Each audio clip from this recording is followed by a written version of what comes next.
Okay, so we do not have, our chairs out of town, and we still need to vote on a vice chair, which we will do at the next meeting.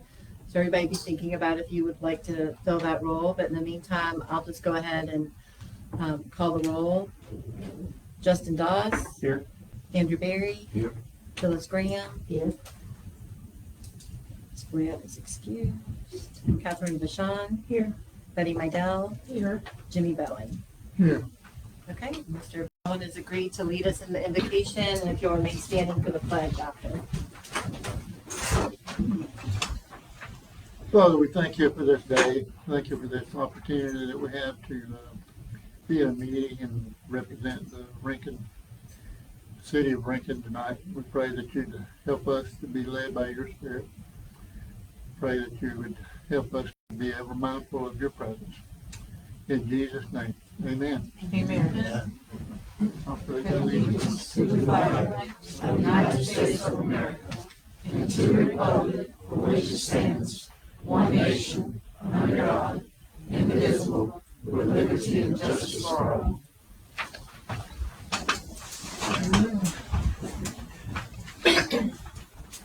All right, can we get a motion to approve the agenda? I motion to approve the agenda. Second. All right, so a motion by Ms. Mydell, seconded by Ms. Graham, is that correct? Okay. Correct. All in favor? Aye. Okay. Opposed? All right, and we need to approve the last two sets of minutes since we didn't have a quorum at the last meeting. So these would be the minutes for the April 15th meeting and the May 20th meeting. So if you have either any changes, if not, we'll go ahead and take a motion. We'll make a motion to approve the two Do you have meeting minutes. Both sets? Okay, I second that. all right. All in favor? Aye. None opposed? Okay. All right, we'll go ahead and move on to our first item of business under new business. A petition has been filed by James Rutland with Habitat for Humanity of Effingham requesting a variance to construct a house on a substandard lot. Located at 0 3rd Street Extension, the property is owned by Habitat for Humanity of Effingham County, Inc. and is zoned R2, residential, single family, and duplex. Parcel number is R2060062A00. I'm going to ask the applicant to go ahead and come up and present this variance. Good evening.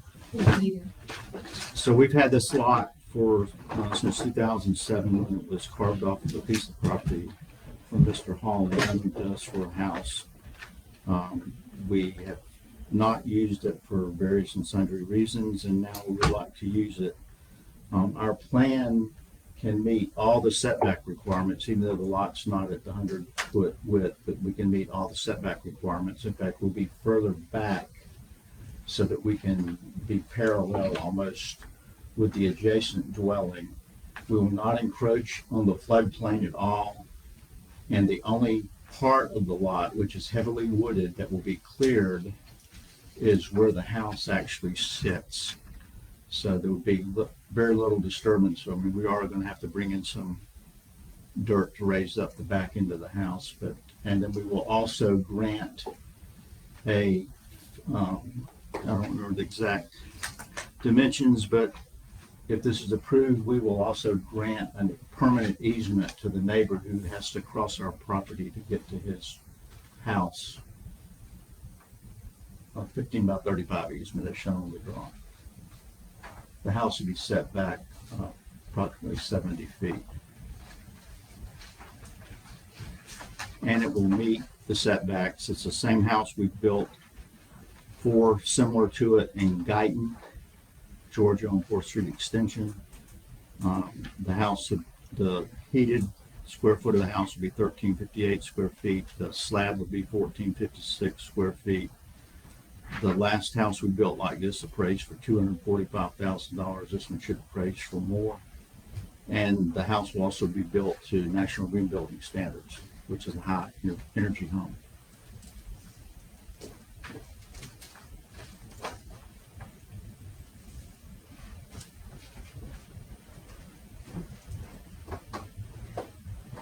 I'm just gonna add it here. So this is a little bit different than a typical variance, but the code does require that we take it through the variance process. So unlike a typical variance where somebody would need to meet the three criteria, as you'll see in the variance this later on, this, because it's a substandard lot, the criteria are a little bit different.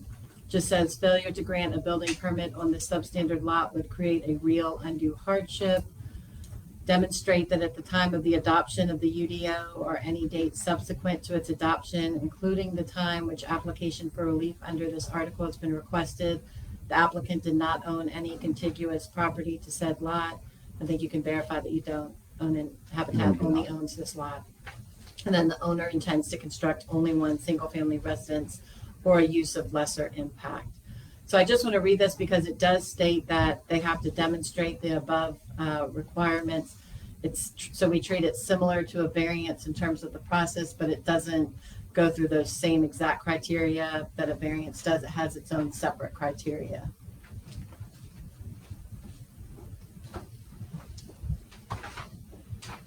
Is there somebody occupying the land that you're gonna do the easement on? Is there another property up there already? Yes, there's the house, looking at the drawing, the house to the right, is occupied. And would be almost parallel to the house that we're building. And for the last, however long that house has been there, it has used basically that 15 by 35 foot section of our property to get to his house without any kind of easement. And as a courtesy, we will create a shared driveway on the first portion of that, and then he basically turns into his property before that 35 feet, and we'll continue our drive to the house with a 2-car pad like I think your current code requires. This is where Latrell Peavy had. Yeah, had a she house used to own the adjacent property, I believe. in their house behind us, the house you're talking about, that he has to go in and turn left to get into his property. There's a smaller house behind that. No. I don't remember, It used to be close. let me get my original plat out. I was just wondering how they gonna get, So, how they gonna get to that property. well, they'll get it by crossing over. It's the piece of property that was owned by, the property, this property here was owned at the time of the deed was given up. This was owned by Latrell Peavy. Right. And a house is built there, and they access the property by coming in like this. You can see this drawing here. That's Yes. where basically there's a two Yes, road. but there's a house behind that. No, there's not a house behind that. This house exists about like. When they tear it down, Huh? when did they tear it down? I didn't know there was ever a house for the property behind these houses. The property from behind this house over is unbuildable. I mean, I'm not trying to argue with you, but I just know. I don't remember that far back. I was just a construction volunteer at that time in my life with Habitat. Okay. I know Latrell Peavy had both of them, Yes, she did. but maybe it's gone by now, I don't know. I hadn't been by there in a while. Yeah, the property drops off pretty severely, just past where you can see that floodplain line in there. Yeah, The property drops off pretty severely past that. In fact, on the property, Mr. Coleman's property, he said there's basically there's kind of a pond there that got there because it basically is a sinkhole. So that's a pretty good chunk of wetlands that's going to be back there. And we're not going to disturb anything much behind the house. We just have to, I think there's 5 trees that are going to have to be removed up front. None of them are legacy trees. you're gonna have to build it up a pretty good bit on the backside there. Yeah, we're discussing how we're going to do that, whether we're going to build it up and put a slab down or put it up on blocks. Okay. So either way, we have the capability, needless to say, of doing that. And to preserve the bulk of that property,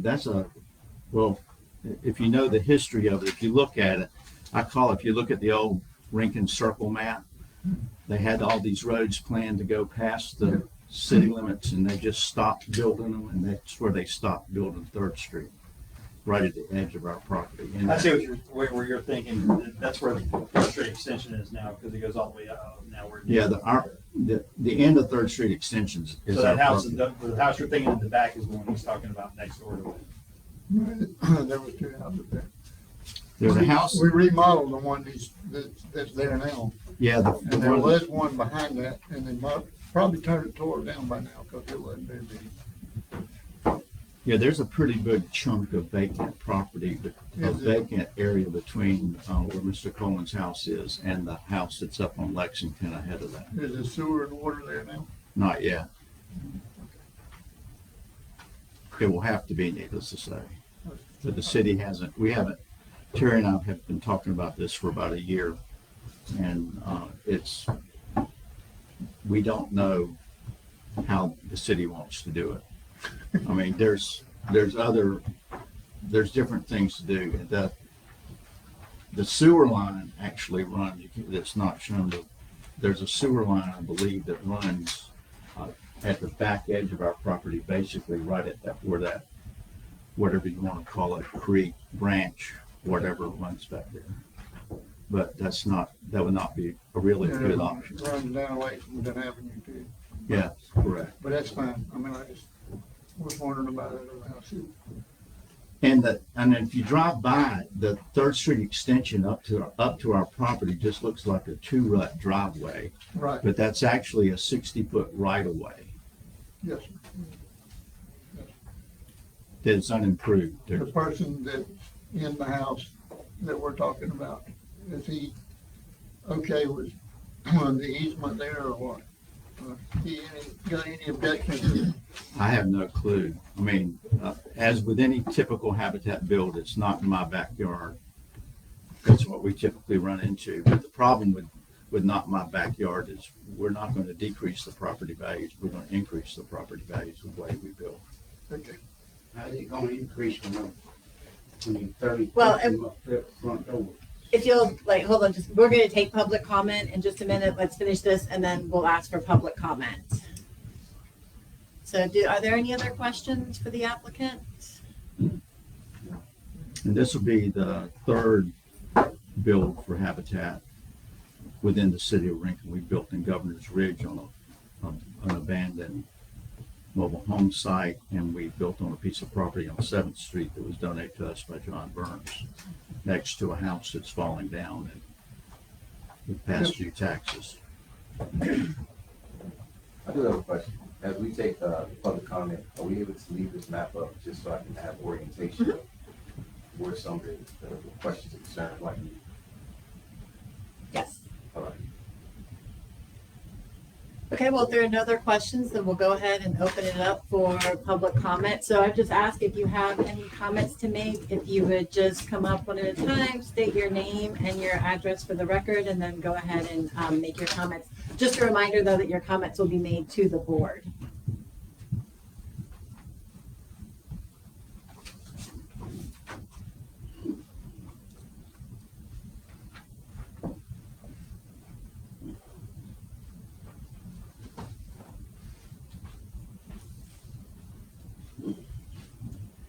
I'm Alvin Coleman, 406 East 3rd Street Extension.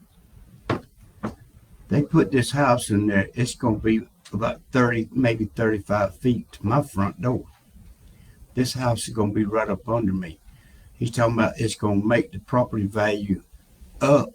How is it gonna make it up when you're standing right next to somebody's door and you can pee on the next door neighbor's house? That doesn't look safe to me. If one house catches a fire, you can burn both of them down. As far as the water and stuff, I can't get the city to do anything about running me water down there. And sewage either. And this is that 15 feet from me going into my house. That's nothing. So you live in the house that Right. Yeah, Miss Peavy sold. she sold it to you, right? Right. I remember we remodeled it several years ago. So just so I can better understand what you're talking about, like, in relation to this map, you said it right on the front door, like, where are you located at? Where's that, where it says existing residence? Right, Right there. right. And see, you only got 60 feet to build a house in, and they taking up part of it to build a house, and from that house to my house, there's not gonna be no room left there. And you currently just have a well, you're not tapping into the city. Huh? So are you tapping into the city utilities right now? You just have a well out there? No, I got city water. Okay, so, But it doesn't have city sewer, right? No. There's a septic tank on there. And talking about wetlands, it is very wet back there. When they come in there the other day to bush hog it all, the boy that was doing the bush hog, he messed around and got it stuck. And by the time he got it out, there wasn't nothing but a big hole of water. And he said he wasn't going to tear his machinery up doing that mess back there. And he got out of there. I just wanted to ask it, because that's what one of my questions was for them earlier this week. I emailed about all the distances. And then it just made more questions. yeah, you made a comment about something about 15 feet, like the house is right upon it. So as I'm looking at this map here, and I'm It looking says it's gonna be 15 foot off the property line. That's all the buffer. As far as the property lines has been moved from originally.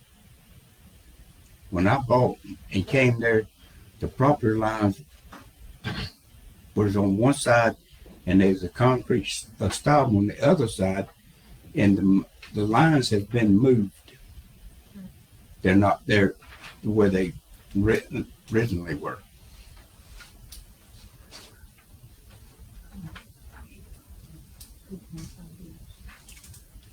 Do you know how far your house is from the property line that is drawn on this plan?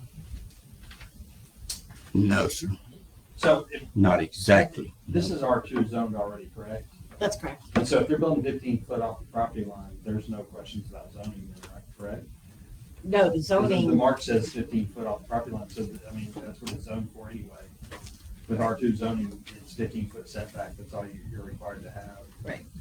right, and that's what the applicant said, he would meet the setbacks. Yeah.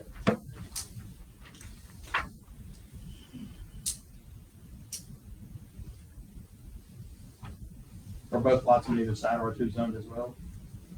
Yes. Okay.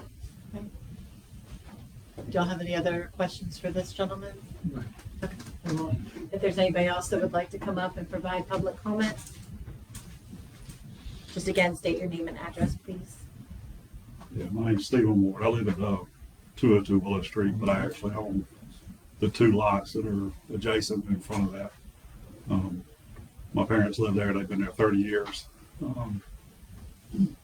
I can't count on one hand how many times the city has been there to fix that road, to do anything to any of that. So to say that's a city road, you know, you can take that with a grain of salt. The second thing is Third Street extension on my mom's original plat goes all the way to the creek.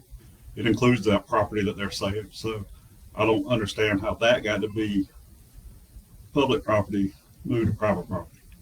So on her plat, it shows it as unincorporated Third Street, not owned by Habitat, not owned by whoever gave it to them. So that's a question. One of the things that was left out was the reason they haven't built anything on there was because they came before this Planning and Zoning Commission and was denied the variance. That was, well, it was before 2014 because my dad was still alive. And so that's why the land hadn't been used, because they couldn't get the variance to use it. So, and the final thing is, we own about 4 acres. And my question to y'all is, if y'all approve this variance for them at 60 foot, When my mom passes away and I come in and I subdivide that 4 acres into 60-foot lots, be about 14 of them. Y'all gonna give me that same variance? My only question. All right, y'all have any questions? Thanks. I have a question. All right. I'm a visual person, so when you was talking about, where are you located at? Top left. Up here, correct? Okay, you're- This is for my mom. So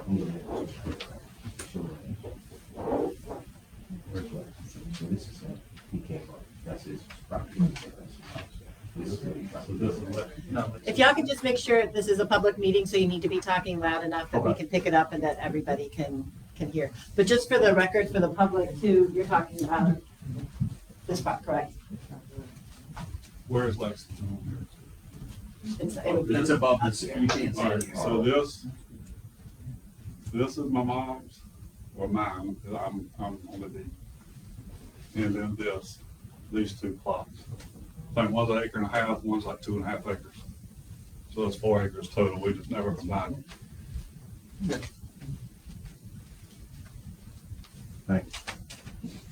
Any other questions? So I'll be happy, y'all give me the variance, I'll retire. Well, I'll sell every one at once. Right. Is anybody else that has any comments on this variance request?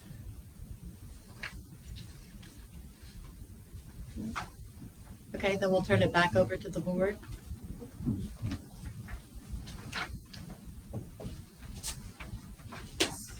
What's the city code, the, planning zone, position zone? R2. No, that's what they're, Is that what you asked, what the zoning was, R2? okay, but what is your, planning zone board? Recommendation. So this is a difficult one to provide a recommendation on, because like I said, it's not the standard criteria when I put in the staff report. It did ask, would it create a real undue hardship? So failure to grant a building permit could create a real undue hardship. The applicant stated that they did not own any contiguous property, and the applicant intends to construct one single-family house on the property. So it's really up to the board, after listening to the applicant and the comments and looking at the property, as to whether the board believes that there is a hardship there or not. The other two standards are clearly, are very clear. So he stated that the Third Street extension goes all the way to the creek on his spot, is that something I that we believe- verify or? Third Street extension ends at our property. Well, we're just- I don't know that.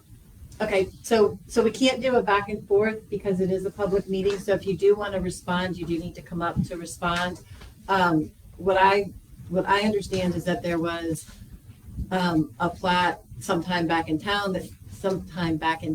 that showed Third Street extension going all the way to the creek, and then at some point, this lot was created, which ended Third Street extension where you see on this plat. And the applicant did submit title work, which I included in the packet.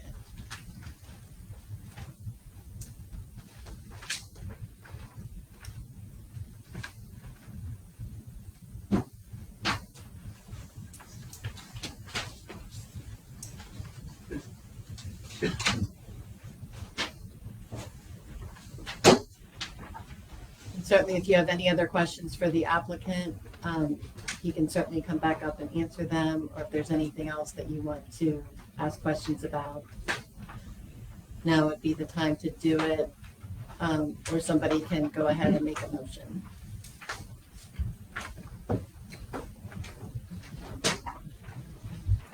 I'll make a motion to approve the application that's submitted. I second that motion.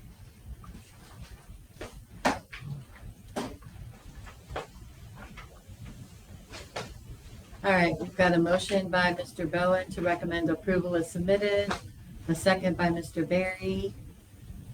All those in favor of the motion, please raise your hands. Okay, and then, well, hold on, sorry, I'm not used to doing this, so, okay, raise your hands again, please. Okay, and all those opposed? Okay, we have a tie, which means that the motion fails.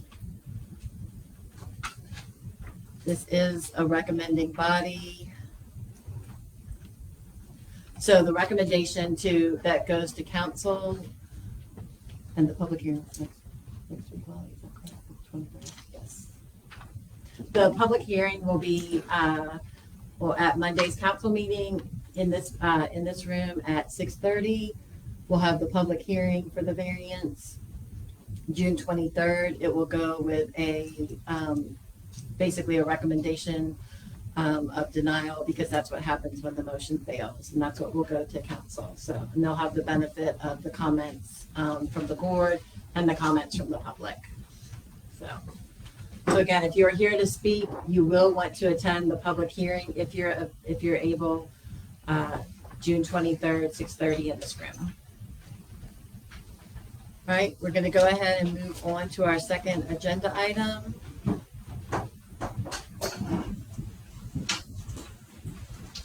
Okay, a request has been filed by Kevin McLeod, property owner, for a zoning map amendment for the property located at 0 North Lexington Avenue, parcel ID R22800001A02.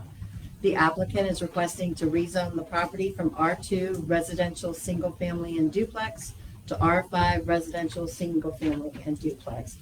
Just because that zoning language is similar, I do want to just point out the difference is that in R2 it is 4 units per acre, and in R5 it is 5 units. Or did I say it's 4 units an acre in R2, 5 units an acre in R5. And I will pull that application up, and the applicant is here to present his request. Hey there, Kevin McLeod. I'm just a regular citizen. I live down in Savannah. I actually work in local government myself. So basically, all I'm asking is to, instead of R2, which is 4 units, I have a builder that wants to build 5 single-family homes. So that's just a difference of 1 house. And currently, I think the only decision, and I'm just asking, I'm informing people, we could do up to 8. I would just ask you have to direct your comments to the board. I should address it. Just to, I guess, to underscore that under current R2 zoning, I could do up to 8 townhomes or duplexes, but the developer would prefer to do single-family homes. I mean, if I was a resident, I would prefer to. I mean, I live in a regular single-family home myself. I would rather live next to a single-family home. So okay, that's just the basic zoning map. I created just a basic street map. I do GIS. I do mapping.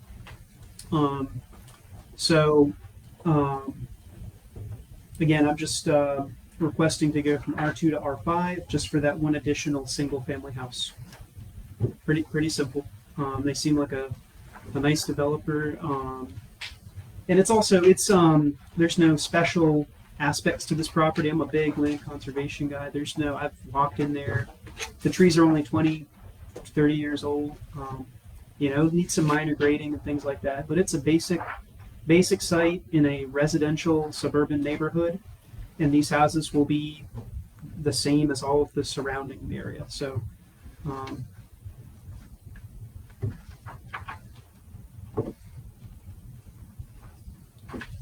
Okay, do we have any questions for the applicant? Yes, how would this Yes, sir. new development, how would this benefit the community, the existing community right now? Right now, it's just vacant land that's sitting there, so it's something that's not on the tax rolls. People have also, talked about snakes and, drainage and things like that. If a developer comes in, they're going to improve it. You'll have lawns, you'll have professional grading, obviously. Again, I'm a big land conservation guy, but there are no, large trees or historic features to this area. So it would just be more regular single-family residential to kind of fill in the neighborhood. Which again, I've worked for a planning commission myself. I mean, it's infill. It's good. It's infill versus sprawl. I mean, more families, in the city. Is there plans to, in that current area, do they have like parks, communal parks or anything, outdoor activities? That's a great question. So I think it's a perfect area for residential. And again, it's next to some other vacant parcels. And I guess I'm addressing you all, but just so everyone else knows, this could become something else, right? I'm not asking to go commercial and make a gas station and a car wash. I'm not asking to do apartments. I'm not asking to do any. This will be single family homes. Like I have a written contract in place that's signed. This is next to the Macomber. I live in Savannah, so I think it's called Macomber Park. It's walkable to that school that's just a few blocks away. So it's the perfect place for families. I have a 2-year-old boy myself.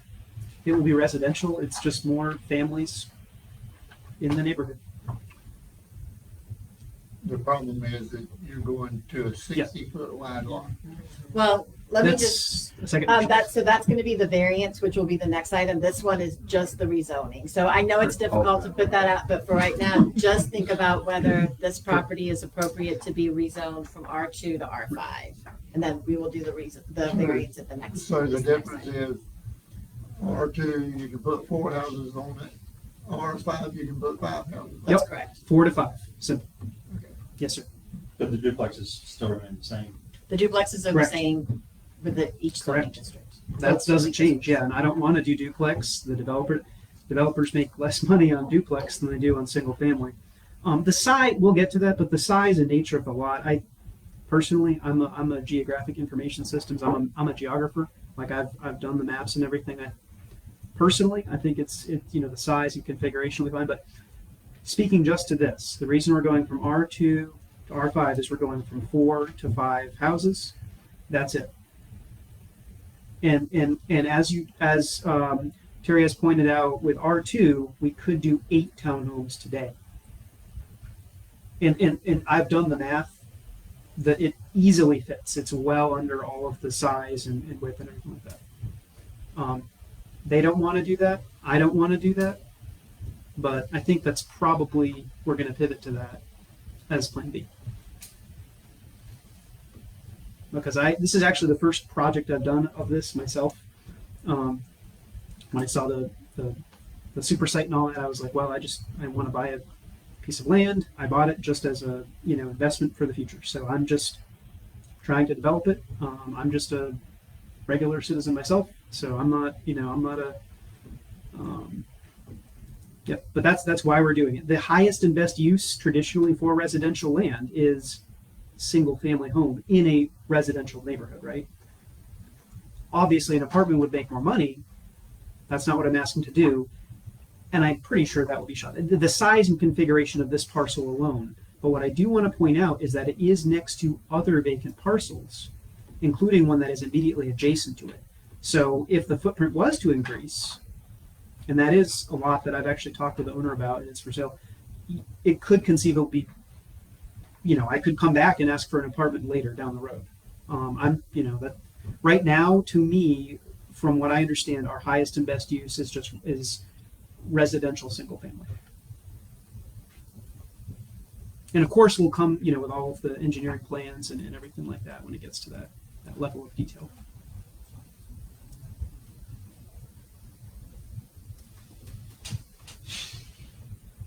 All right, do we have any other questions for the applicant? Not for the applicant, it's anybody from the community. Yes. Well, we're going to ask for public comment. All right, you can go ahead. Yeah, you can have a seat. And I'll be glad And to then- answer any questions everybody has. All right, and then similar to the last item, if you have any questions or comments, if you would come up, state your name and address, and then just make sure that you address those to the board, please. Okay. Hello, good evening. My name is Elizabeth Beasley, and I live in Warrington. I'll show you exactly where that is at. We are in Warrington subdivision, which is right there. This is part of Warrington, which is on Copper Tree Court. Copper Tree Court is inside Warrington. And this backs up. Here's Lexington. Here's the piece of property. And then right here, you have Madison Oaks. Tiny piece of sliver of land that is pretty much swampland. He would have to bring in a pile of dirt to have that raised up. And if he was to bring in apartments there, that would look mighty weird. I'm not. Okay, let me speak. You had your turn, sir. Sorry. Thank you. I appreciate it. So basically, that would look condos, whatever you want. I feel like that you have 1, 2, 3 lots right there compared to you're asking for 5 homes to be put there. Okay, that's 3 individual homes compared to you're trying to put 5 homes there. That does not equal that. I mean, that's a little too much in my opinion. And most of these houses are 3 bedroom, 1 to 2 bath homes. And so they're not huge homes, they're starter homes. And I feel like that's a little too much. If you go down the street, you have Mapleton, I'm correct. You have those like long, elongated houses like that are apartments, duplexes. Now I could see that if you had a long piece of property, but we don't have that here. You have to accommodate room for parking. If you put a park there, I don't see that, sir. There's no way you would put a park there. And I just don't see that. Now, if you were to go and put a house there, I could see that a little bit more. Like three houses. I could see that because if it backs up to 3 other houses behind it, okay, I'm a little more giving in that situation. But I don't see complexes, townhomes, something like that going there, being a property owner that's been there over 15 years. And second of all, I am an animal lover as well. That is nature. Just the other day, I had to stop for a deer that was crossing the street, and we don't have a whole lot of wooded area left. And right between Governor's Ridge and it was between Governor's Ridge right there was a deer that came out in front of me. So I'm sure that is a habitat for a lot of wildlife because yes, it is a wooded area. So you're going to have to be careful about what you put there because it is a natural wooded area. So, is there any other questions? And go ahead, I'll let my husband speak. Is there any other? Yeah, I have a question. Yes, sir. As you was talking, you specifically was talking about duplexes, townhouses, apartments and stuff. Are you opposed to single family homes being in that area? No, sir. There is on the other side over there, if he were to tear down the trees and stuff, there is houses. They're roughly the same size as all of ours, such as Madison Oaks, and if you go further down Lexington, there are houses roughly the same size. I would say, 1,300 square feet, an estimate of that size. And he could put 3 of those, like I said, in there. And so, as I'm looking at, these are developed communities, that's just wooded areas. So in your developed communities, are there any like recreational parks? No, sir. No, sir. The only thing you have is you have McCumber Ballpark. That is, if you travel right down the street, It's a block away. you'll hit McCumber Ballpark. So everybody should know where McCumber Ballpark is. It's just right down the street. I mean, you could walk to it from there. Thank you. Yes, sir. I have a question. The Yes, houses that you're referring to behind that lot, those are big lots, right? The houses are like maybe 1,300-1,200 square feet, but the lot is bigger, is that correct? yes. They are. That's about a quarter, Yeah, they have bigger lots. They're good sized lots. that's in Madison, so it's a little bit bigger. Okay, And what does our property sit on? It sits on roughly, okay, my husband will handle that. Okay. Any other questions for, not for her, but for him, maybe. the only thing I do want to add in, just because it was, so right now, as it's proposed to go from R2 to R5, there could not be apartments on that. I know that the applicant threw out apartments. It couldn't be apartments unless a different zoning district was applied for. So the only thing that is allowed in R5 is single-family and duplex residential uses. So I just want to make sure everybody, because I know he did say apartments, but he can't do apartments under either of the existing zoning or the proposed zoning. So, but go ahead. and- Thank you for your time. If you'll just state your name, please. I'm Stuart Beasley. I'm at 210 Copper Tree Court.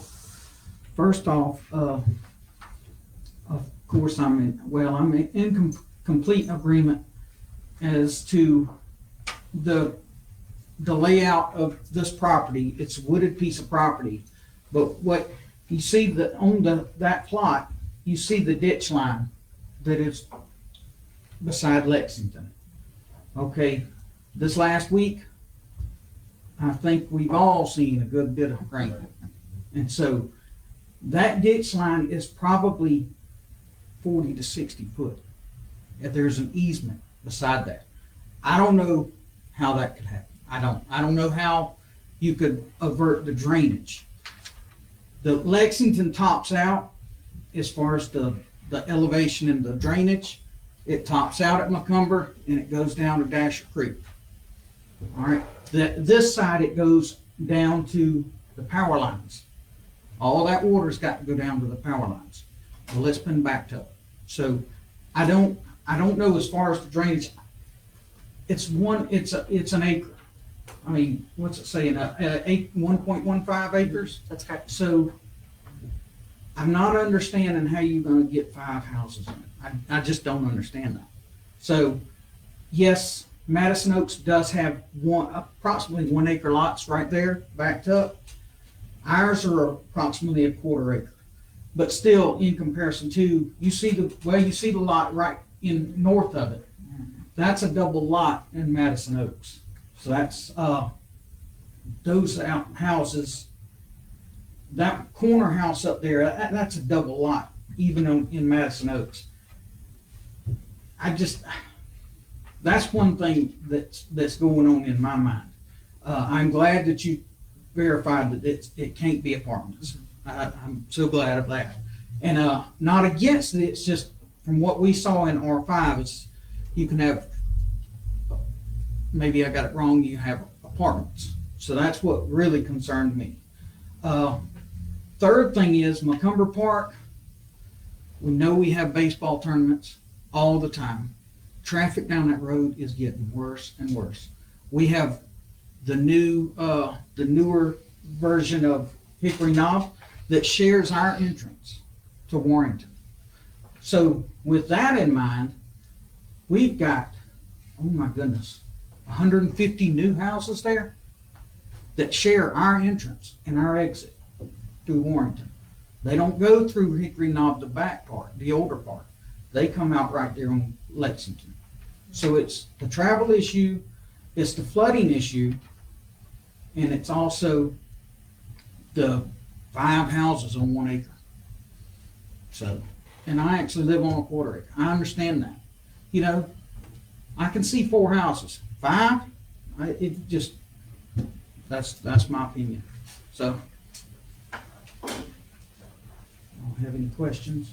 All right, do you have any questions? Okay, thank you.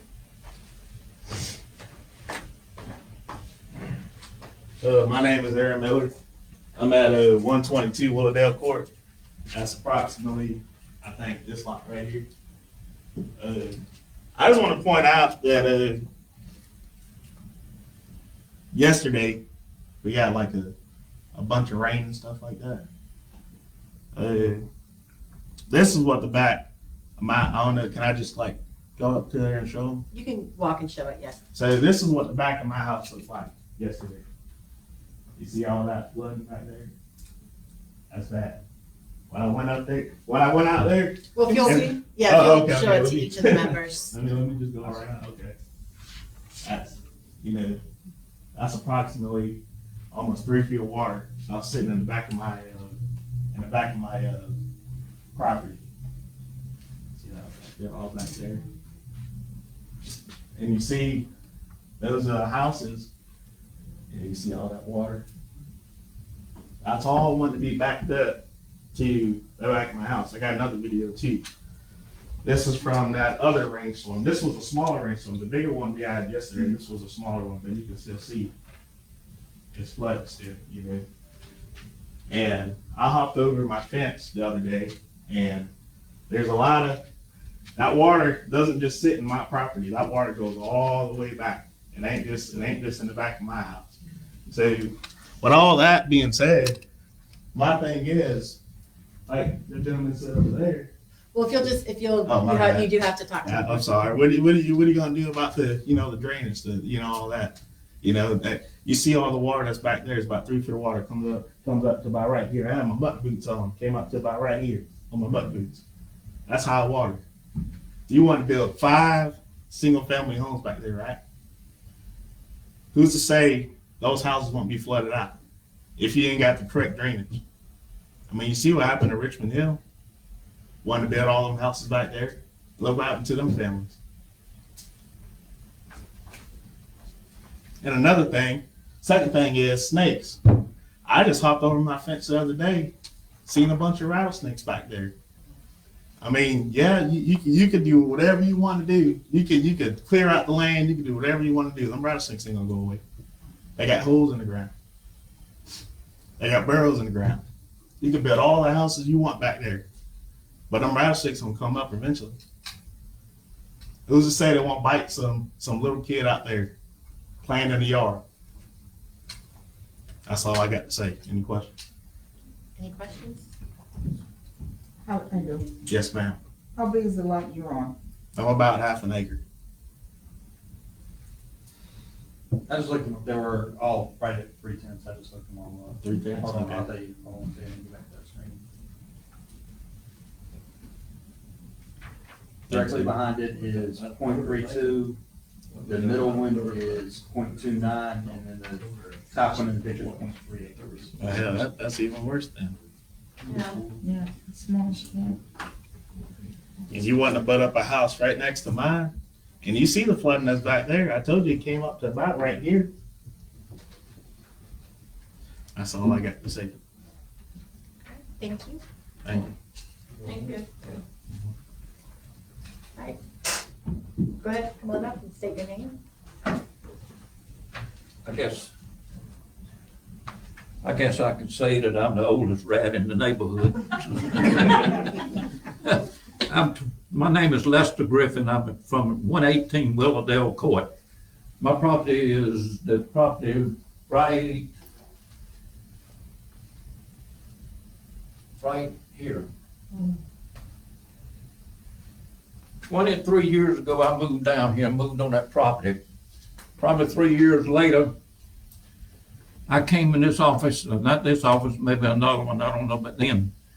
And we went over a map because we were having a meeting and we discussed about wetlands. And we went over a map and it was mapped out on that map, wetlands.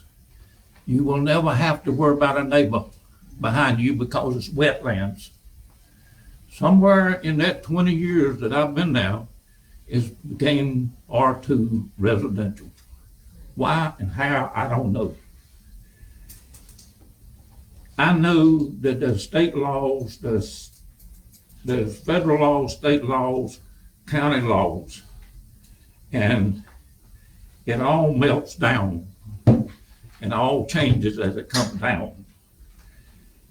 But in the Effingham County, official code of Effingham County, Georgia. And this was on July the 11th, 2025, current. Article number 6 spells out wetland. I'm not gonna read it all to you because it's too much. I'm sure that y'all got access to all of it. This property is the same property that was 23 years ago. It's got the same trees on it. It's got the same underbrush on it. The only thing, the trees has got bigger. And my biggest concern is that why was it changed to a residential when it was wetlands? I don't know, I won't never know the reason. But I think there's a study needs to be done on this land again, to look at it and evaluate it again and get the proper reading on it. And I'm asking that to be done. I'm asking it to be forwarded to each one of us residents in the form of a letter of a certified person, whoever the certified people are. I don't make no difference. I don't mind this man building on that property. I don't mind him making a profit. But I want him to do it correctly. I don't want him to go out there and put something there that's gonna ruin the property. I take pride in my place. Anybody can ride by that place and look at it. Every one of us does over there on that section. Take pride in our own place. It looks good. That street's always been nice looking. And that neighborhood's always been nice looking. And we try to keep it that way. My other concern is, just like Aaron said, and the other lady over here, is the water. From the road level on Lexington to the backside of my lot is probably at least 4 foot drop, maybe 5 in there. Because my property they built it up to build a house on it. And when it rains, water does stand in there. There is a ditch coming off in Lexington that the water runs off the road and runs into. But the ditch kind of makes a dip like this, then it dips back over into this property. And when it does rain hard, that raw property, like Aaron said, the water stands all back down in that area. I think, and I don't know, I think that a blueprint needs to be drawn up and presented to you people before anybody approves anything, to make sure that he's got the proper drainage and the proper way to make his neighbors happy. I understand this man wants to make a profit. I understand that, but as anybody. But I want him to do it right. I don't care if he's building an outhouse. I want him to do it right. I guess that's my whole thing. I don't understand why it was reapproved for outer wetlands. That I think needs to be looked at, reevaluated. I guess that's all I got. Anybody got a question for me? When his property was underwater, was your property underwater? What's that? When his property was underwater, was your property underwater? Yes, sir. too? My backyard wasn't quite as bad as his, because his goes down a little bit more back down. My property had water on it, probably 6 or 8 inches deep back down. There is in one corner, I think when they built a house, they put a little metal strip sort of took into the woods, and that thing holds water every time it rains anyway. Back there, it's never been taken care of like it ought to, except to my fence. Well, I'm pretty sure that some of the property in that subdivision used to be wetlands anyway. I'm almost sure that the place I was might have been classified as wetland, because they built it up. It's probably built up Way back in the day, 2.5 some or of 3 that foot. property was wetlands. So Huh? it's pretty bad back in there. Yeah. But anyway, Yeah, that's my spiel. I just want to make sure whatever put back there is put back there right, proper, like it's supposed to be. Yes. Thank you. Thank you. All right, do we have anybody else that wants to provide comments related to this rezoning?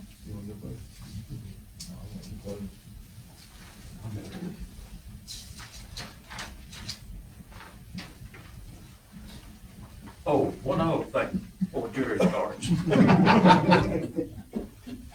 And when I said the code here with Effingham County and Article 6, I believe that Rincon, the city of Rincon kind of follows that, from what I can research and look at.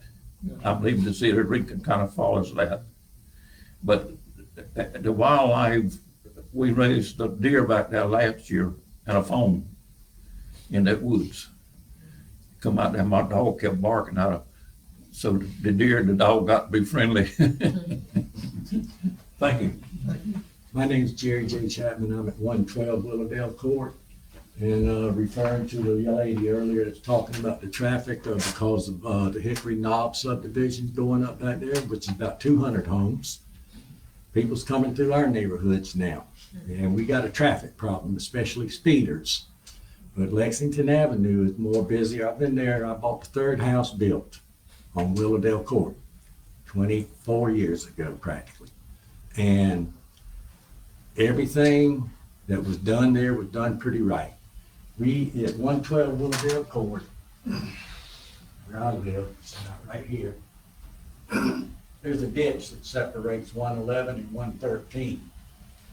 For the last 4 or 5 years, I've even called Mr. Bowen myself, and he was supposed to get back in touch with me about cleaning the ditch out. Never did, never did, never did. Lo and behold, for some reason, they come cleaned it out this morning. Make sure you said that. But it name really, right. it Make really, sure you said that name yeah. right. It wasn't Bowen, it was Bowling. Bowling, okay, well, I'm sorry. Sorry, Mr. Bowen, it's Bowling. And, but that ditch, which most of us will agree, really needs to be dug out somehow. But they say they can't get in there with a tractor because both properties has fences up that, you know, on their property line. But as far as this dude here, I don't have nothing against it either about building some single-family homes there. But 4 or 5, no. That property, if you go look at it, it don't look exactly like that on that map because, I mean, I don't see how you can put 3 good homes on there and people have relatively good-looking yards. Wetlands, yes, it was wetlands. I bought my house and Miss Rafter sold me my house. She pointed all that out, which LC, where he lives, they had built it up a little bit, but it was just that one section there. And where I live at 112 Willowdale Court, right behind 111 and 113 there, it was a little wetlands place. Back around on Johnson Street, right off of Madison Oak and Exley Street, there was a little wetlands in there, but they still was able to build some homes. But I'm like LC, I can't understand when it was wetlands, how somebody went behind us, which we didn't even, I was never notified, were you? Were you ever notified that they were changing that to R2 before? I wasn't either. And we have really good neighbors, like he said. He's the elder on the block. I'm next. And, but we all have beautiful looking yards. We take care of our yards and stuff like that too. And like he just said, off of Lexington Avenue, yeah, you got a ditch and then it drops off again. That property dropped so low, it would take a massive amount of dirt to come in there and really do that right. And with drainage, we're concerned about that. I'm concerned for his part because my house is behind Manny C. Graham's property, or his name was Jerry Manny Graham. And he has a pond on it, which is right behind my house. And that property is going to never be sold, so I've been told, because it's in family, his family. He passed away about 3 or 4 years ago. He was 93 years old. But he's got 7.5 acres there. And we darn sure don't want no condominiums or nothing like that there. I'm in agreement if you want to build a couple of homes there. But you threatened us about if you didn't get your way, Right. you, So you do have. you do he have to threatened listen. some of us neighbors. If he didn't get his way, he would sue to build something there, even if it was a convenience store, gas station. And that he'd make sure there was so much noise there, it would interrupt our way of living. I don't like that. I take that as a threat. I think any one of you would too. Now, we have a good community there. A lot of good neighbors. This young man here has a beautiful family, 3 young kids. And when they go to messing with that property, it is gonna run the copperheads out of there. That guy killed, between him and LC, killed 5 copperheads the other day from all that water draining back in there. They were looking for a little bit higher land, which runs right behind their houses. Now, it don't bother me as far as what he does there, as far as my property and all, but I'm concerned about my neighbors. And especially if he wanted to build condominiums there, what kind of neighbors are you gonna have, which would be right up behind their properties, you know? So, anything other than maybe 3 homes, if you can get them on there and it's nice, I have no problem. But you got a lot of work to do to make it presentable, especially right there on Lexington Avenue. There's gonna be some kind of drainage issue that needs to be done to it too. But I thank y'all for your time and for listening to me. I do just real quick before I'm gonna take public comment, but just, so, in February, our Public Works was taken over by EOM, so it's EOM that would have gone out there to do that drainage work, so I just wanna make sure everybody knows Yeah, that. new So- council's really stepping out here. Got that taken care of. I think it was just French chance that he got done yesterday. But they've been doing a lot of work around town. Well, like I said, They've been to the meetings. They showed what they do every month, and they do quite a bit. Well, they used to come pretty regular to clean it out and cut the grass through it, but, cause it was mighty snaky looking, as everybody would agree, you know, I was concerned about his 3 little kids. He's got 11 and 7 or 8-year-old boy and a 4-year-old girl. And plus, I mentioned the traffic through there. I guess I need to see the police chief about that. Because somebody needs to start patrolling our area, because traffic, they come around the curve where LC is, and him and his little kid. I'm not exaggerating, 45, 50 mile an hour sometimes. We got signs, children in play. I think that's supposed to be like 25 mile an hour. And you're certainly welcome to, talk to Chief Merle. I'll pass that information on to him Okay, as well, good, though. I appreciate it. Thank you. I'm Brian Rozier. I live at 116 Willowdale, which is actually right here in this property. So I live on the bend of Willowdale Court, and basically all the storm drains pass through my yard, actually basically below my yard. So this area here was the storm drains. There was several large trees growing up in it. The culverts were completely blocked off. They were basically the streets were barely draining, so we called the city along this area multiple times, trying to get it addressed and cleaned up. And basically, we were told that it was our problem because it's on my property. So basically, I addressed that issue because of all the snakes, and I do have 3 kids. I enjoy it. Well, we all have a lot of pride in our yard, which they said we all got beautiful yards. Mine looks horrible right now, by the way. I've been trying to grow grass, and it has been a nightmare. But this area here, all this, of course, my yard, it's like whenever they dug this ditch, they just took all the dirt and piled it up. So my yard is, this is the high point right in the center. So it drains back this way and then drains into the ditch this way. Whenever that big rain came, it was pretty horrible. This is like a big sewage drainage that is supposed to go all the way around. It's basically a holding pond. The water's stagnant. It don't go anywhere. It just, it's right in front of these. It's like a little moat here in this house. So I can only imagine if they try to build, well, they're gonna have to build it up tremendously. And then all that's gonna just come this way because the Lexington is way higher. So, that's our biggest concern. Any questions? Everyone's talking about the water accumulating. Is that considered a flood area, flood zone when you guys on? It wasn't considered a flood zone, but it was wetlands back there originally. Whenever LC and I bought our homes, which I bought just before him, and it was considered wetlands then. Over the years, as he tried to explain, somebody has changed it to R2. Yeah. It can still be R2 and still have wetlands on it. So that could have been zoned that way the whole entire time. It's just, because this map that I got in front of me right here, dated 12/23, still shows the majority of that property being wetlands. Yeah.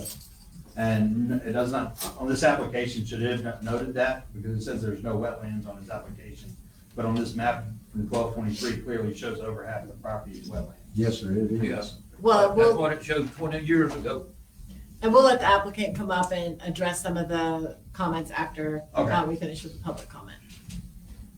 My name is Shane Dodd, and I live at 120 Willowdale. I also have Asperger's, so if I don't look at you directly, don't take it personal. I don't like eye contact. I live right here at this house. I'm the newest member of the neighborhood. I've lived in Effingham my whole life. I grew up in Bloomingdale. My dad built my family home in 1998, and I've lived here my whole life. When I was in high school, I got to work with Clint Proudfoot with BD Landscaping. I don't know if you've ever heard of it, but he does a lot of houses for the entire county in Puller and Savannah. And we did grading, irrigation, and all of that.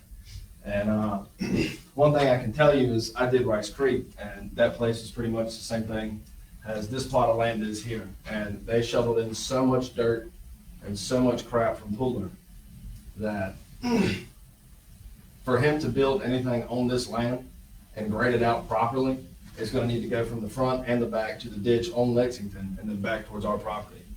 And there's not substantial flow unless y'all are gonna stick in a drainage line at the end of the property and let it butt out somewhere. I mean, you're gonna flood these people's yard. Luckily, my yard's a little higher and it slopes like this, so I'm a little blessed. But I mean, Aaron's my neighbor, and I go swimming in his yard after any rain. I killed the 5 copperheads in my front yard yesterday. I work nights, so I stayed up all day because I have a dog, and he got bit. Luckily, it didn't kill him. But he came over and helped me kill the final 2. But our biggest concern is really just the drainage, because one of our neighbors called. No offense, I get business. I get making a profit. I don't understand. But one thing you did say was these are going to be Home Depot special cookie cutter homes. And the one thing that concerns me, because I've worked with custom home builders, and I've worked with Matt Bird.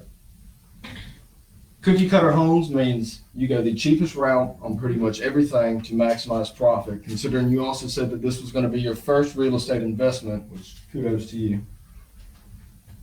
With you doing a cookie cutter home at a Home Depot special, what are you going to do to fix the drain?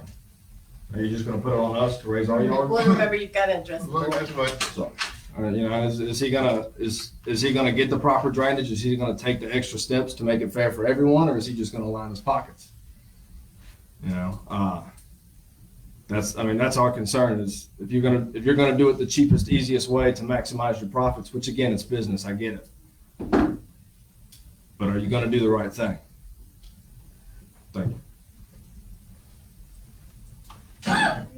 Is there anybody else that hasn't I got spoken? one that other wants to? thing. Talking about the drainage part. Right here, back here, right, whoa, back up, whoa. Okay. This ditch that comes back up here is right in here, it kind of slopes over and down, and the water, the pond right back in here. It has come up about this up on my property, like I said, 6-8 inches, but a lot of water gets right back in this corner right here.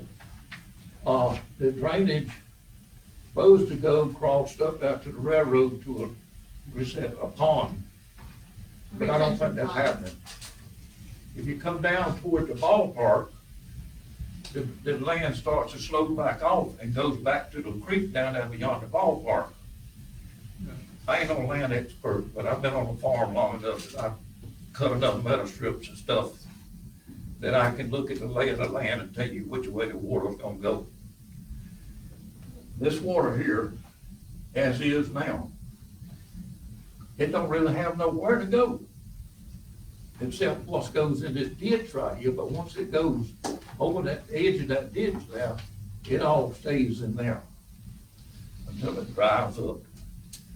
And, we ain't had that dry spell in a long time. Thank you. So per your rules of procedure, and our UDO, the applicant is allowed to come up and address any of the concerns that he heard. Oh, I'm sorry. Yeah, Yes, absolutely. I have some questions and comments. Good evening. My name is Theoria Case, and I live at 307 Crosswinds Drive. I saw you replied to my email. Thank you. So I do live in the area that shares the entrance to Warrington, and there is a lot of traffic. The builder has built far more homes than they said they would when I bought my house a few years ago, and there is concern about speed just in the general area. Some of my concerns include the water drainage, because even with my home and the kind of newer technology for development, I still see water coming from my property line, and on the side of the crosswinds where I live, there's a huge amount, I shouldn't say a huge amount, there's a line of trees. Across is where they built that water drainage in the lagoon, so the front of my house, the water drains across the street to the holding area. But there's still a critical mass of water that accumulates very quickly. And so I can only imagine if the water accumulates in my house and it's only 4 years old, I can only imagine what the water is like in a home that hasn't been built as recently, with the water drainage. And my concern is when I come to my house, I use Lexington, and the storm that happened in September of last year, while all the power was out in this region and all the trees and the debris, that's the street that I would go down to get to my house. And so I'm concerned about added congestion. I'm concerned about trash pickup on that part of the street, just because it's right at an intersection between Plantation before I get to Crosswinds to turn. So I'm expressing my concerns, and I would welcome the applicant to offer some, if they have plans for remedies to address those concerns tonight or in the future, because I get that the property has already been zoned for residential. And so to me, it's not a question of whether or not like houses will be built, it's a question of how many. And so given that there will likely inevitably be homes built on that lot, my concerns are about the water drainage in the area, the trash pickup in the area, mitigating any traffic on that part of the street. Macomber Community Park is closed, so people do walk there, but there's no real sidewalk. So that's not like the safest place for people to be walking. And with the increase of traffic and the speeding, it gives me concerns about people walking on an area that's not developed for pedestrian traffic on that part of the street. Talked about that, talked about power outages, tree debris. I can show you that like there are deer that and lots of wildlife that live across the back of my property line, and I'm increasingly concerned that if we cut down the trees in the area, like where they're gonna go. I can show you video that I took today of a mother deer that's grown up. It was either year before last or last year. It was a fawn that got hit by a car but survived. And so this mother deer now walks with a limp, and she's had 3 babies, and I saw her limping through my backyard. And so again, there is concern about where the wildlife will go in this region if we continue to cut down the trees. And then the applicant said that they already have a contract that's signed.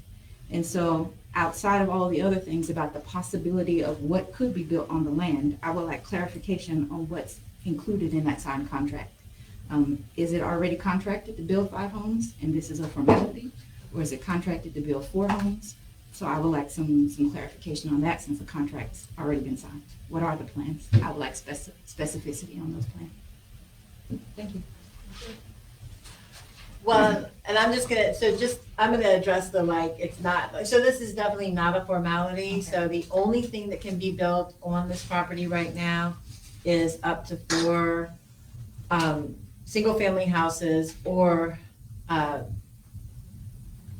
duplexes. That's what can be built on the property right now. Now, again, how that all gets designed, that comes after a rezoning process, but no, the rezoning is definitely not a formality. This is the first of several steps. So the very first step is the review by the Planning and Zoning Board. They make a recommendation to council. Council considers both that recommendation and the information that we gathered from the comments of everybody that's attending here.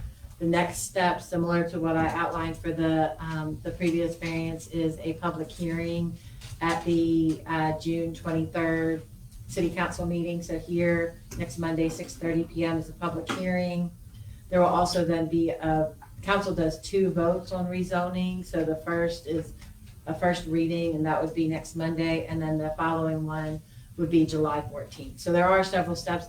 While the public hearing is only at the next meeting, all of these are public meetings, so you're allowed to comment at all of them. Thank you. So you're welcome. Okay, is there anybody else that wants to provide any comments? If not, we're going to go ahead. One more thing. When I bought my house recently, it had a crack all the way through the garage, and I don't know if you know the Low Country foundation repairs right here off of Goshen Road.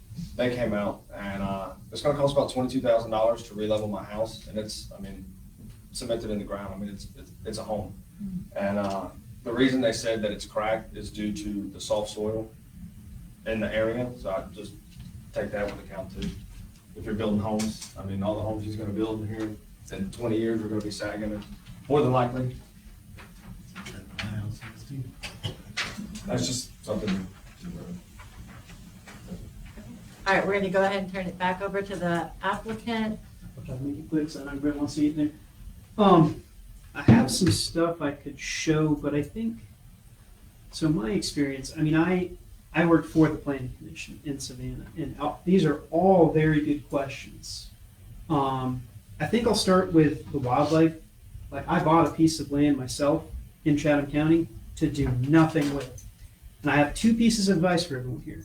Number 1, support the city and the county buying and creating as much parks as possible. This is, it's 1.15 acres. This isn't going to be a big park with all kinds of playgrounds, but it's too small of a parcel for that. But if there's bigger parcels, I'd love to see that. You're talking to the right person. I volunteer to do beach cleanup. And the second thing is, if anyone does have some land in their family, there's something called a CUVA, Conservation Use Valuation. You will pay no property tax. It's a Georgia program, and it's temporary. It's a 10-year temporary commitment. So the way I encourage it is for people that have deep pockets or have big family tracts of land that they've had for generations, is to, hey, do it for 10 years. You can sell it down the road. Hopefully it'll be passed on for generations. But if you're interested in that, if you know someone that has a lot of land, talk to them about a conservation use valuation. Talk to the tax assessor. Number 2, traffic.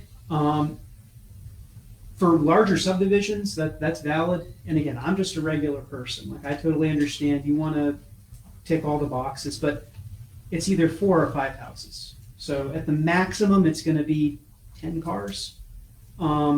Trash pickup, that's a good question. I don't know. But again, it's a difference of 1 house. Now, flooding is a big one. I used to map wetlands. I was going to show you the scratches I had on my arms. I went out there, okay? There are, and I'm going to get to some other things that Jerry said too, but very good concerns. I'm going to say 2 things. Let me, first of all, start with the policy. And again, it is what it is, right? But on the national level, the policy now is if you have a wetland that's not connected to a stream, there's no superficial connection. We can do some quick follow-up, but there's no jurisdiction, right? At least from the Corps of Engineers. So there is a drainage ditch that goes along Lexington Ave, right?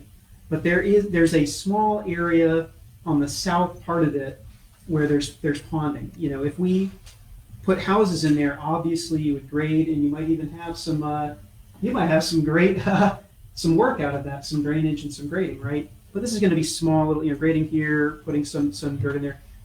It's not going to be tremendous. We're not going to need 100 dump trucks of dirt. There will be some leveling you'll need to do, some drainage. That ditch, from what I see, it flows into that culvert and then into that pond down that way.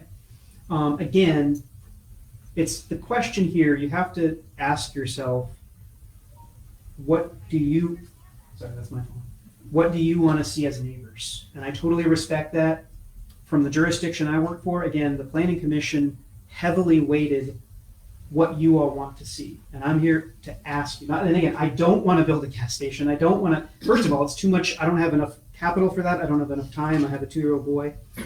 I don't want to do anything other than what I've presented here because it's the simplest and most likely the most profitable thing to do. In full disclosure, single family homes, the question is 4 or 5.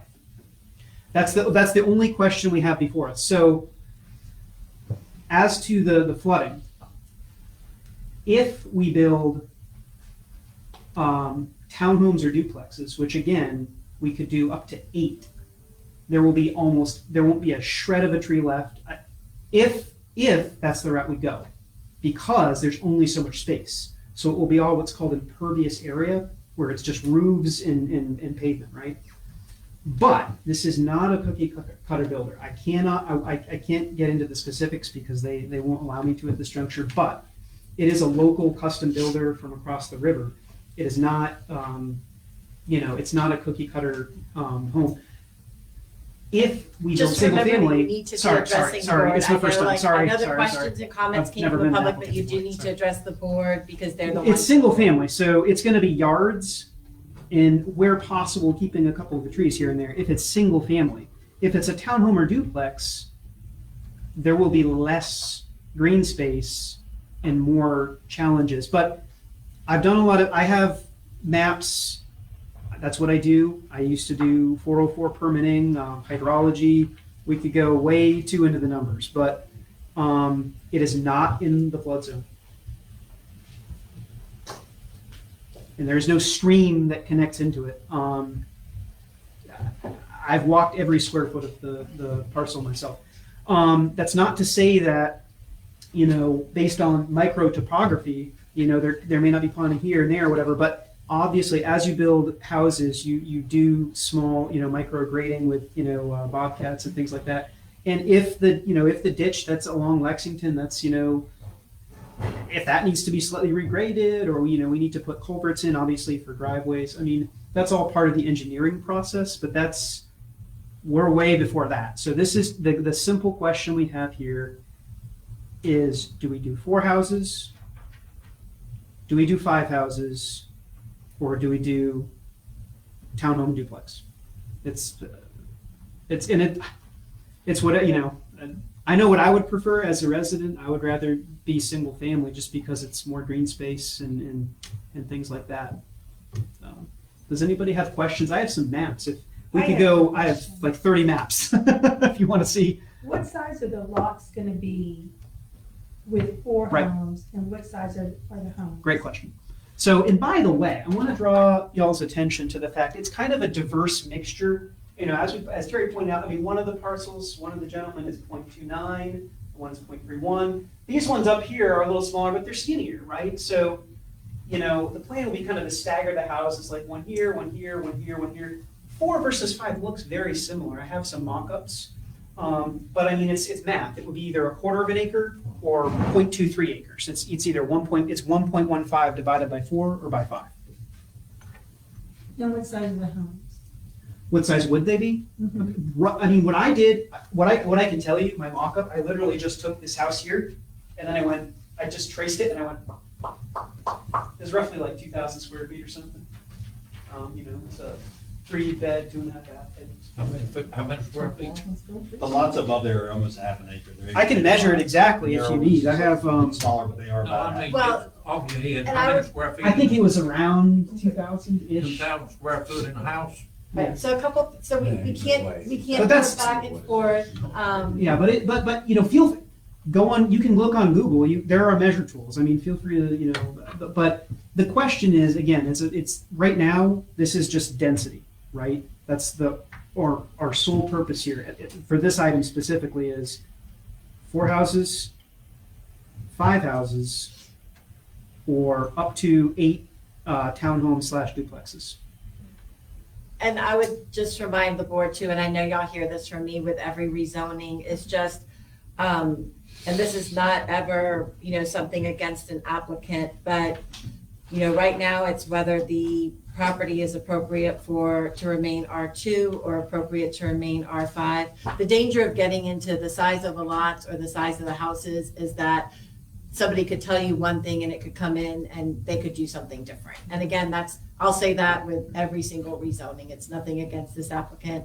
I say it with every rezoning. Just keep in mind whether this is appropriate for 4 houses or 5 houses, regardless of the lot sizes or the density. And there's minimums to all this, but just so everybody knows, and I'm sure you all are way more familiar than me, but R2 versus R5 is very similar. And just so everyone else is aware, you could go right on the Rincon website and it's right there at the top. You can look at the UDO, the Unified Development Ordinance or Zoning Ordinance.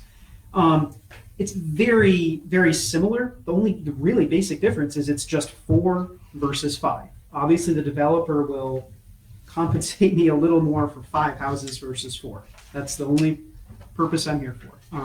We're going to build, but it's just, is it 4 or 5?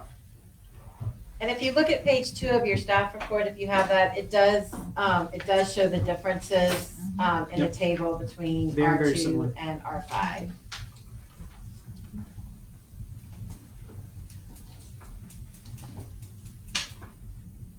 Are there any follow-up questions for our applicant?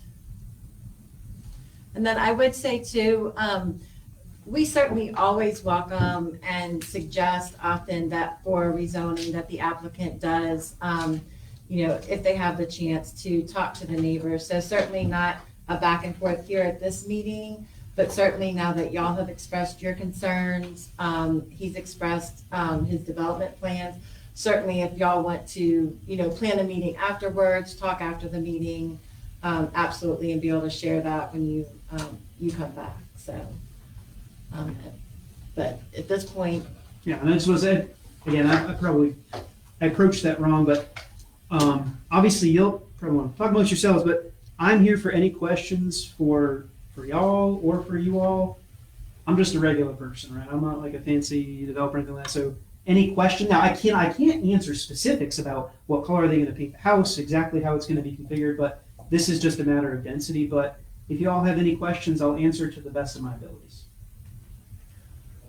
But so at this point, if the board has no other questions, then we'll go ahead and look for somebody to make a motion. I'll make a motion. I mentioned that with regards to the applicant requesting to rezone the property residential from R2 to R5, that it remains at R2, I second that.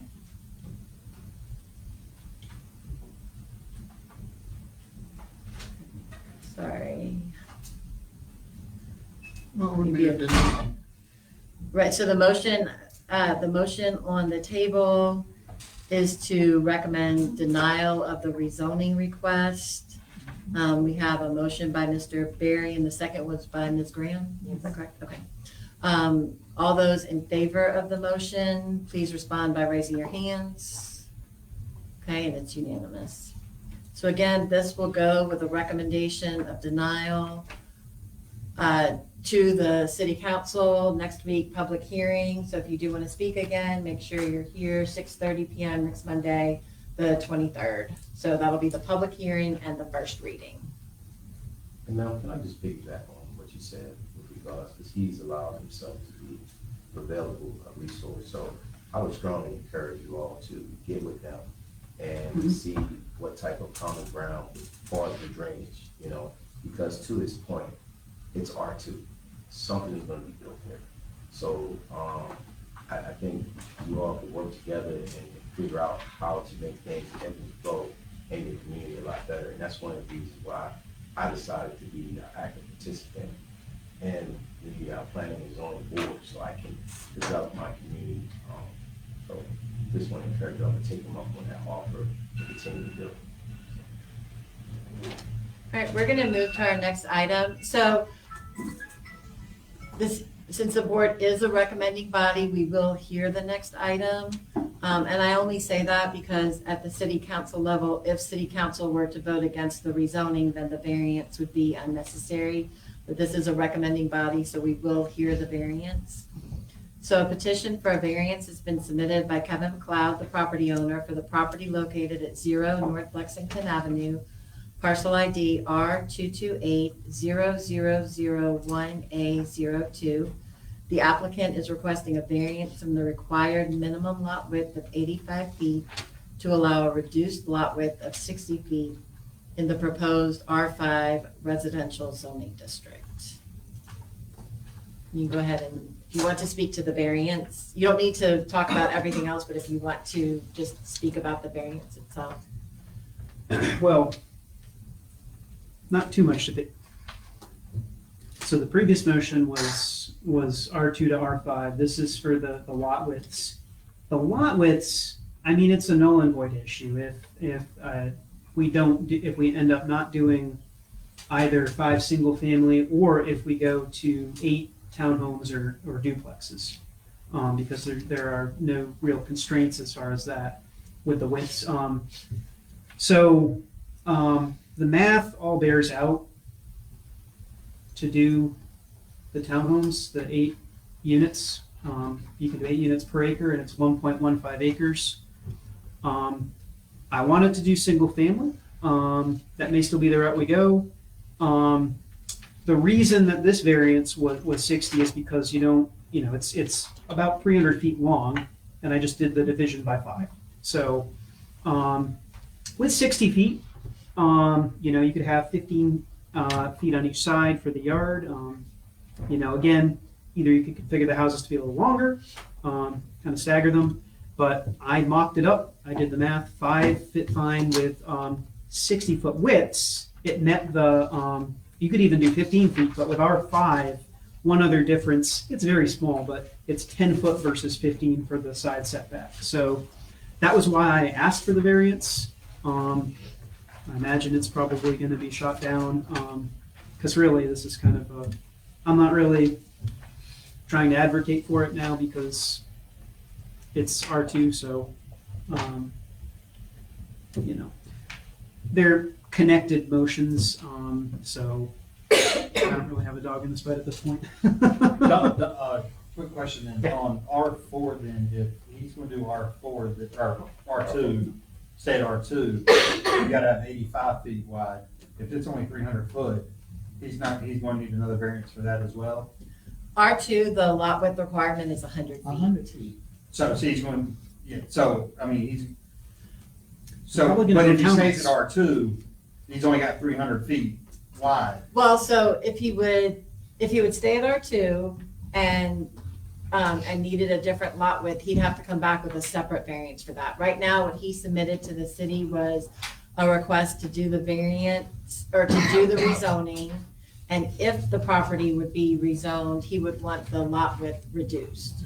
So if the property is not rezoned and he wants to do narrower or less wide lots, he then is required by the code, he would have to come back for a variance to do that. It couldn't be done under the same variance because it's specific. Oh, no, that's what I'm saying, is there has to be a variance just to even put. But, right, he would have to reassess what he wants to do Okay. if the rezoning doesn't go through. Did you have anything else that you wanted to? No, add to yeah, I was actually.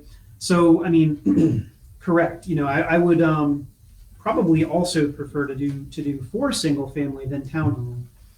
Traditionally, developers make more money on single family homes. That's why I'm seeking it. So yes, I probably will, try to at least do 4. But if not, townhome is, I guess, is plan B. Well, and I would just state too, so I know you're kind of using those interchangeably. For us, we have townhomes in the Or duplex. multifamily district, so it would be duplexes versus that. I don't have much to, here for any questions. And then prior to public comment, I just, similar to the variance for the first variance that the board heard. For this one, this is a standard variance, so it does require that at least two of the following findings be made, that there are unique physical circumstances or conditions that are different from surrounding properties, that because of those conditions, the property would not be able to be developed, and that granting of the variance would not result in authorization of a use not otherwise permitted in the district.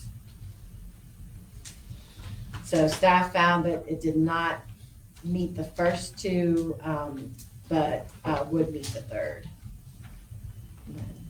We'll go ahead and I don't know if you have any questions for the applicant, or if you'd like to take public comment. I would just say if you have anything new to add, please do that. If it's the same as the comments that you said before, if you want to just say I reiterate what I said before, that would be fine. So.